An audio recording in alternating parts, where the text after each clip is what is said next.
పూరి జగన్నాథ్ తెరకెక్కించిన పోకిరి సినిమాలో ఇప్పటికింకా నా వయసు ఐటెం సాంగ్ ని ఎప్పటికీ మర్చిపోరేమో. అప్పుడెప్పుడో ఓ వెలుగు వెలిగి ఈ తరంలో మిణుకుమిణుకుమంటున్న ఐటెం సాంగ్ సంస్కృతిని ఒక్క పాటతో తిరిగి వెలుగులోకి తెప్పించిన ఘనత పూరిది. ప్రతి సినిమాలో ఒక మంచి ఐటెం సాంగ్, ఆ సాంగ్ కోసం ఒక చాకులాంటి ఐటెం బాంబ్ ఉండాలని కోరుకునే వ్యక్తి పూరి. అల్ఫాన్సా, ముమైత్ ఖాన్, రంబా, గాబ్రియాలా, రీసెంట్ గా నికోలమీ, ఇలా స్వదేశీ, విదేశీ ముద్దుగుమ్మలు పూరి మార్క్ ఐటెం నెంబర్లలో విజృంభించి కొన్నాళ్లపాటు టాప్ ఐటెం గర్ల్స్ గా వెలిగారు. వీళ్లలో అగ్రస్థానం ముమైత్ కే చెందుతుంది. పూరి పేరు చెప్పుకుని టాలీవుడ్ ని ఒక ఊపు ఊపేసింది ఈ భామ. అందుకే పూరి సినిమాలలో ఐటెం గర్ల్స్ ఛాన్స్ ని అంత తొందరగా ఎవరూ miss hour.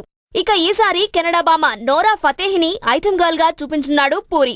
NTR temper movie కోసం Morocco model come belly dancer ను రంగంలోకి దింపాడని టాక్.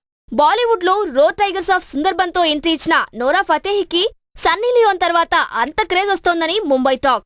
జనరల్ గా నైట్ పార్టీలు కామన్ అయిన బాలీవుడ్ లో నోరా ఎక్కడైనా అటెండ్ అయితే సెక్స్ శాండ్విచ్ కావాలని అడుగుతుందట. వినటానికి హాట్ గా, షాకింగ్ గా ఉన్నా ఇదో రకం కాక్టైల్ వోడ్కా అనే విషయం చాలా మందికి తెలీదు. ఫారిన్ గర్ల్స్ ఎక్కువగా ఇష్టపడే ఈ కాక్టైల్ ను నోరా టాలీవుడ్ లోనూ పాపులర్ చేస్తోందని, టెంపర్ ఐటెం సాంగ్ తో ముమైత్ లా క్రేజీ ఐటెం గర్ల్ కానుందని అప్పుడే జ్యోతిష్యం చెప్తున్నారు.